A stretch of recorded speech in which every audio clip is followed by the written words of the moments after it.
I saw this video on my feed or so. It says the 7 deadly sins as female YouTubers. What are who are the 7 deadly sins, chat, as female YouTubers? Take your guess. I'm gonna say one of them is Pokimane. That's about it. Now I don't know about the other ones, but that's my guess. There are 7 female YouTubers who perfectly represent each of the 7 deadly sins, starting with lust, best shown by degenerate 16-year-old TikToker Amelia Wu, who chases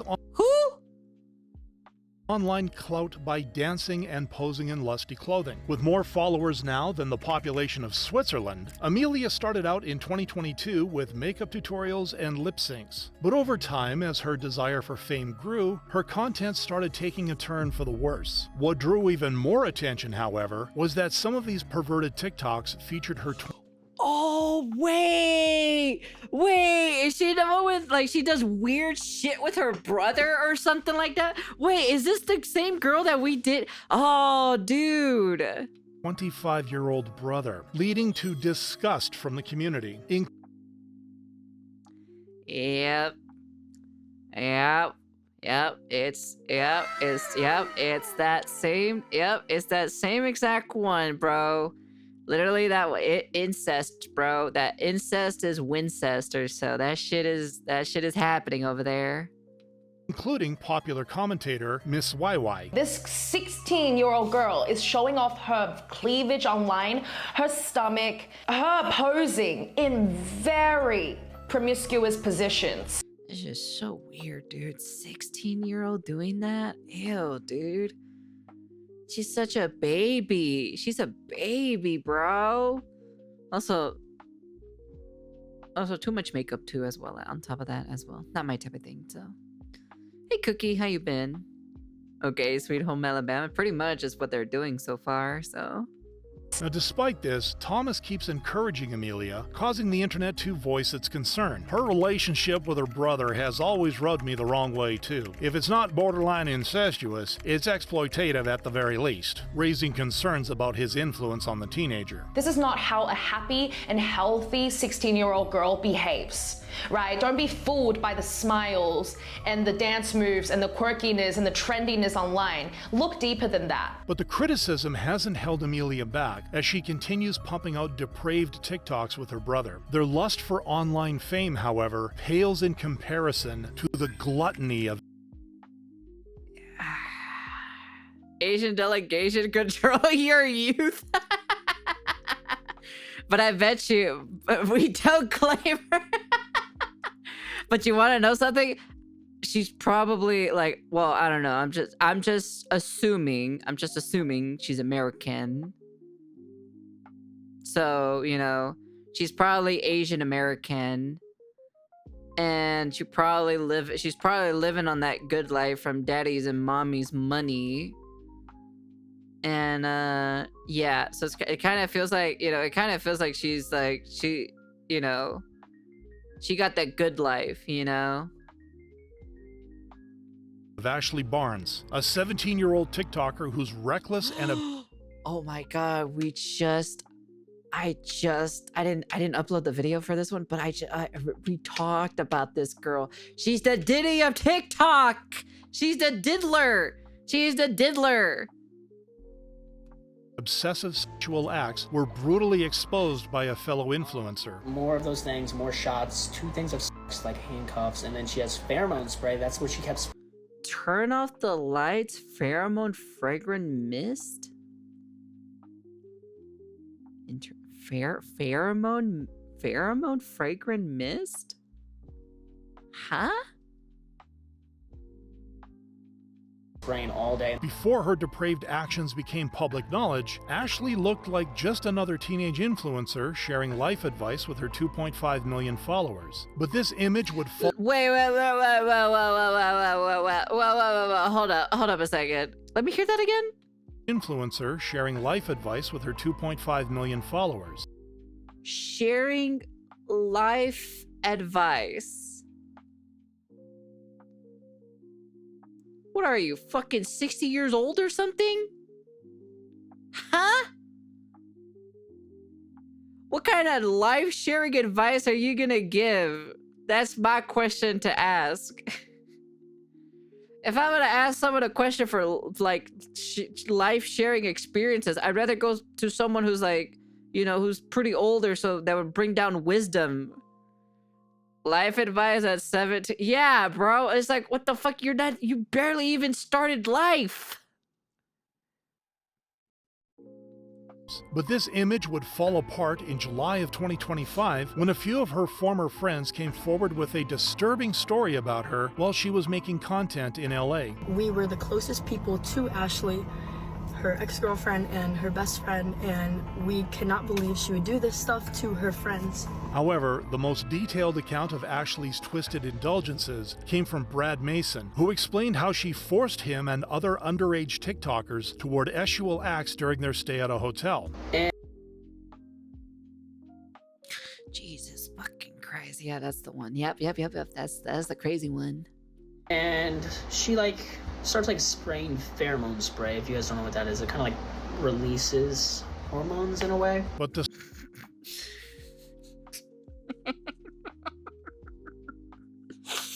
Life advice number 1: buy pheromone spray to release your hormones.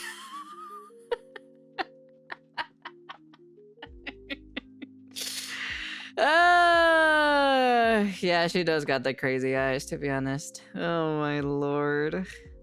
The spray would just be the tip of the iceberg. So then she wanted to play Dare or Drink, right? And then Bro, she literally did apparently she does a Bill Cosby move, you know? That's what she does, apparently. Allegedly, so. she kept wanting people to make out with everyone. And we're like, no. Now, despite these What? protests, Ashley continued making Brad and her other guests uncomfortable. There it is. That's the crazy eyes. Look at that, Chad. That's it right there. Oh my god, dude. That is the most god, dude. Ugh, it fucking gives me the creeps, man. She changes into like really, really small shorts, right? The whole time she's like the whole time while like this truth or dare thing goes on, she's like spreading her legs open, like all that stuff, like lifting her like shirt up to here, like. But Ashley's act Damn, that's crazy to hear that, to be honest. Jesus. Guys, she must be horny as hell. Holy cow, man. actions would only worsen after she crossed a major line with Brad. And then she like gets like into my bed, and I'm just like, bro, I'm like trying to act like I'm asleep, and like I get away from her. This idea of Ashley forcing herself on people would also be echoed by fellow TikToker Capri, who was present with her that night. I grab her, get her off. Stop. I have a girlfriend. Okay? Sits up again. In my shirt. I'm like, oh no. Like, oh, like, bro, stop that shit. Like, bro, like, stop. After this expose, Ashley's reputation would fall off a cliff. Really? Especially after Brad showed the disturbing contents of her drawer to support his story. Her behavior is so disgusting. She knows that no means no. Wait, what is that? I don't care if Wait, what is that? Story. Her behavior. Love bites? What is that? Hold on, hold up. What is that? Love bites? What is love bites? No, that's not what I'm looking for. Product. Love bites is a delicious libido and pleasure enhancer you've been looking for. The desire of stimulation gummies are wild blueberry flavors and features a powerhouse ingredient line up to ensure you have everything you need for a stellar night with a partner or alone.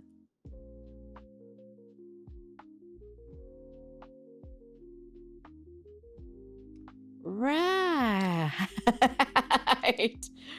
Right. Libido gummies.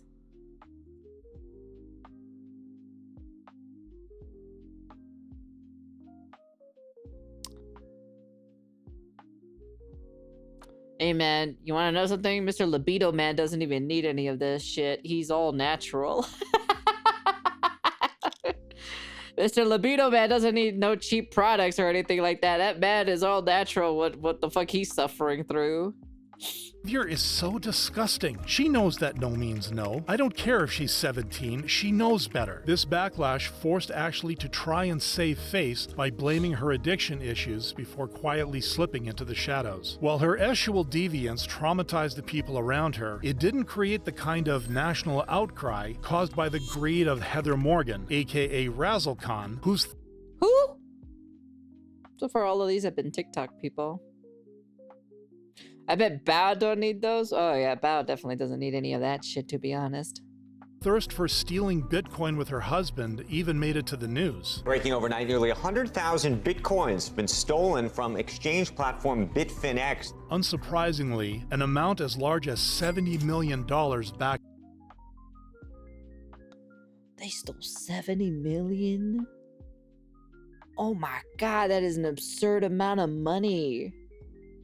Then forced Homeland Security and the IRS to investigate the matter. At the time, they had no luck, only later discovering that Heather and her husband had moved their stolen Bitcoin to the dark web, refusing to spend any of it in case it tipped them off. After a year of not touching it, the couple laundered the money through thousands of wallet transfers and fake identities. But with the value of crypto reaching new heights in 2017, even the Bitcoin bandits weren't prepared for their Bitcoin becoming worth $4.5 billion, making it the biggest heist ever in U.S. history.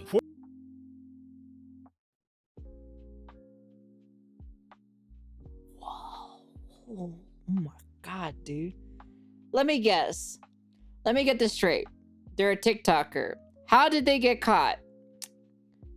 Probably by spending all the money in lavish good life and sharing it on their TikTok page. I bet you that's how they got caught, because usually TikTokers always out themselves out, you know? Fortunately for the government, Heather, in the middle of this billion-dollar operation, decided to expand her social media presence using the stolen funds. How did I know? Because that's what all TikTokers do at the end of the day. They literally out themselves out. Never been much for romance. Rather do my jerk-off dance. Oh man, that was her song? Oh man, dude. Oh, that was so bad to hear. Oh god. Oh my god.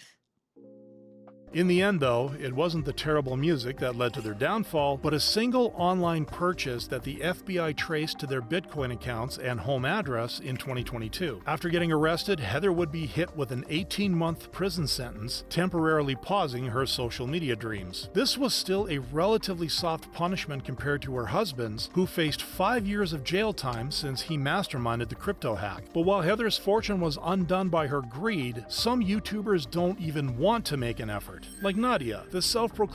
Oh, Miss Nadia! Ah, yes, dude. Where everyone was literally defending her that she was like a great Call of Duty player. Oh, my lord. Honest, it was so funny watching some of these people defend her, to be honest. It was crazy.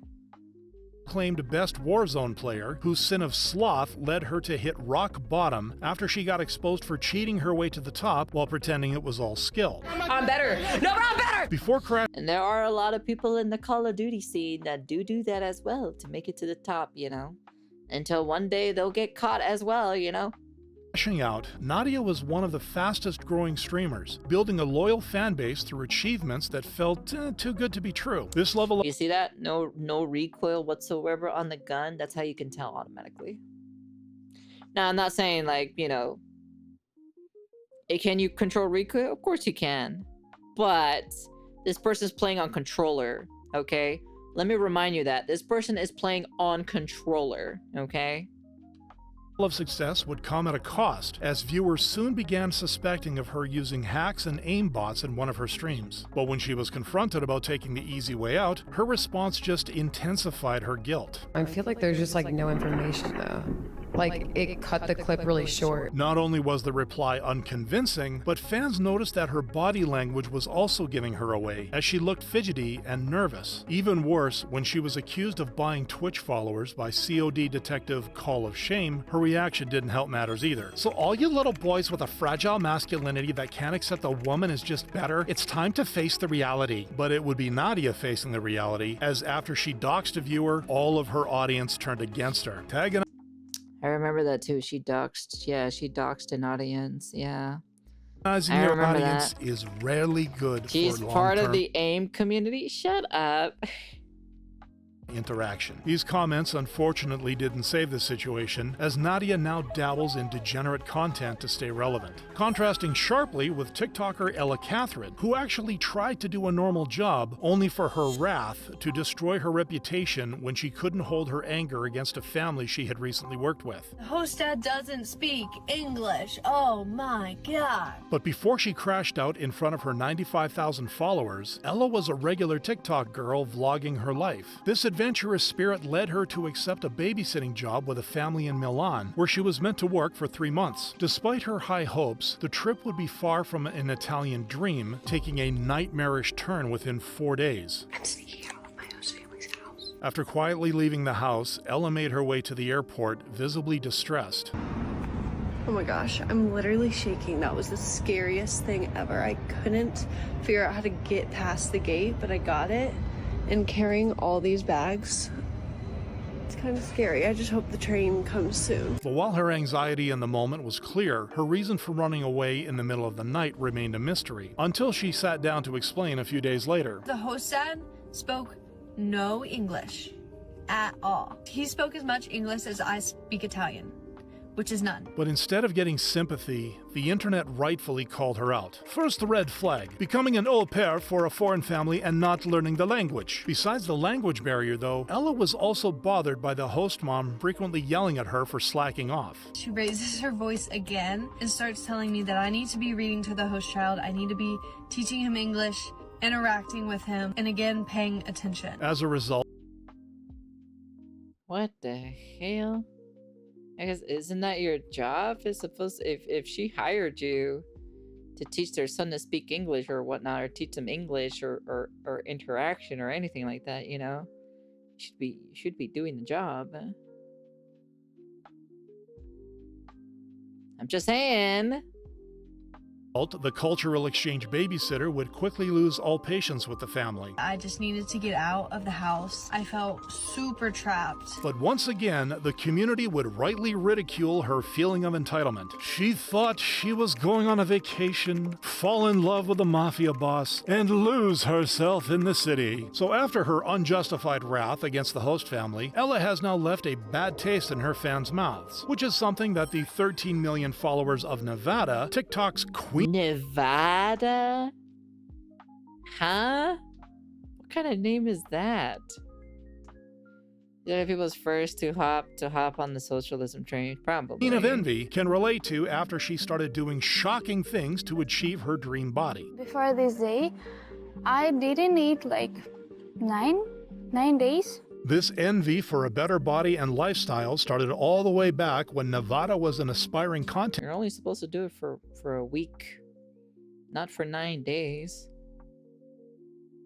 Creator out of Ukraine. This dream led her to LA, where her brand initially took off with dance reels and brain rot skits. Behind this hustle, though, was an envy-driven obsession that made people sit down and take notice. In middle school, I was chubby, and my classmates and so-called friends bullied me for my excess weight. Her resulting insecurity would leave a permanent mark, leading to constant comparisons with her friends' bodies. But instead of embracing a healthy weight, Nevada used her experience to promote disturbing weight loss methods. 15 pounds. Someone told me that I need to take it. Taking another pill. This decision to rely on pills and fad diets, however, wasn't her only example of harmful influence.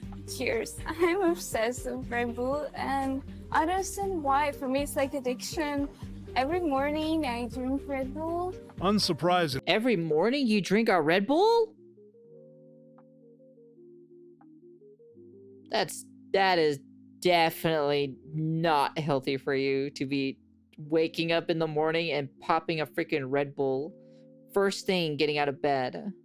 Surprisingly, the internet didn't agree with the lifestyle she was promoting. I'm convinced she runs on negative calories and pure delusion. Surprised she hasn't started selling bottled air as a meal replacement yet. While Nevada hasn't sold anything so far, her envy alone is selling a dangerous idea of body shaming to her younger viewers. But even influencers who build their brand on positivity can be toxic, as proven by Jasmine Tan, a self-proclaimed— That's crazy. My monster is a bit bad. Worst I did was 4 cans a day. Shouldn't even be drinking that much energy. Oh my god, it's this woman. I remember this woman. We made a video on her a while ago. I stay away from carbonated drinks. I have drank 5 Red Bulls at the same time, and even I can tell that shit ain't healthy to drink every morning. Yeah. girl's girl whose pride got in her way of being a good role model. Now, she started her career by uplifting young women, racking up millions of views with viral affirmations. I feel like girls are just naturally born pretty, clean, and scented. But instead of continuing to empower her fans, it really does sound like her voice is actually voice cracking. It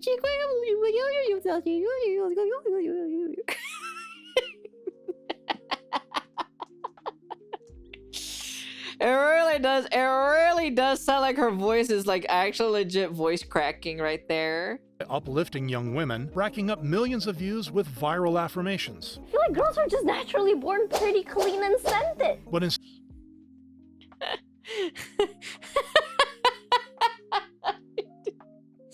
I guess you're gonna say she's cracking under pressure. Oh god, dude. Instead of continuing to empower her fans, the YouTuber slowly started revealing a different goal. Please don't ever talk to me in a baby voice. I'm the only one in a relationship who's allowed to do it. Cause it's cute when I do it. It's not cute when you do it, buddy. This double standard.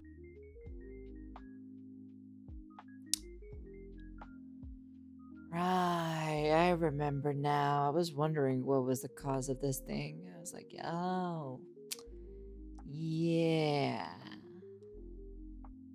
Standard was immediately obvious to viewers. It's so ironic for her to criticize that guy when she sounds like a chronically online 10-year-old. But it didn't stop Jasmine from her toxic rants, with her next target being a young woman she met at her gym. She's still in school. She's 21. Why does she look like a mother of 2 who responsibly files her goddamn taxes? The way she uses moms as a way to call someone ugly is actually crazy. Having kids doesn't make a woman ugly. Instead of apologizing, Jasmine That's true. That's true.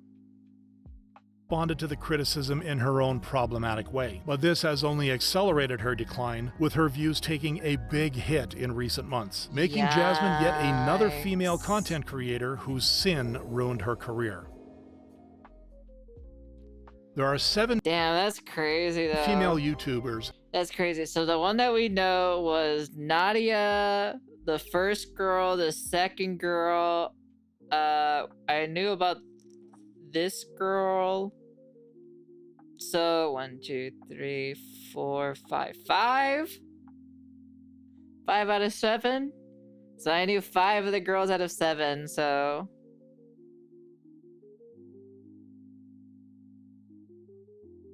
wait, she's reminding me of old Paimon.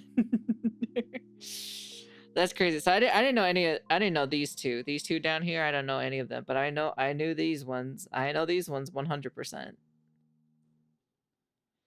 That's crazy. I only heard well, actually no, actually it's just these. No, it's these 4. Yeah. Sorry. I thought I heard about this one, but I have not heard about this one. So these 4, Nadia, this girl, because we did a video on her. We just did a video on her recently, and we also did a video on her a while back or so. These 3 are the ones that I didn't know. I didn't know about the crypto scamming thing. I didn't know about this weird one, and then this girl on the most weirdest diet in the entire world or so, that she wants to be a skeleton from Minecraft apparently. But yeah, that was pretty interesting. That was a pretty good video, to be honest. I actually enjoyed that. Actually, I subscribed to that. Actually, not bad channel actually. Anyways, that's the end of the video. You guys can comment, like, subscribe, do all that fancy jazzy stuff. and tell me what you guys think of the 7 deadly sins of female YouTubers. And